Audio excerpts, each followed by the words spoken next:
तो जनाब, लोग कहते हैं कि परदेश की ज़िंदगी बड़ी प्यारी होती है, बड़ी बड़ी बिल्डिंग्स है, गाड़ियाँ होती है, अयाशियाँ होती है, मज़े चर्चे होते हैं। लेकिन ऐसा कुछ नहीं है। परदेश की पहली रात बड़ी मुश्किल होती है और परदेश की पहली सुबह बड़ी मुश्किल होती है और परदेश की पहली शाम बड़ी मुश्किल होती है।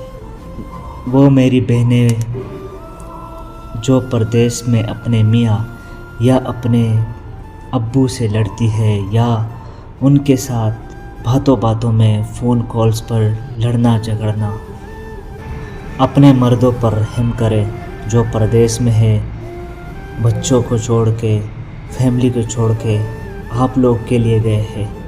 बहरहाल मेहरबानी इस वीडियो को इतना शेयर करें कि हर घर तक पहुँचे। बहुत शुक्रिया।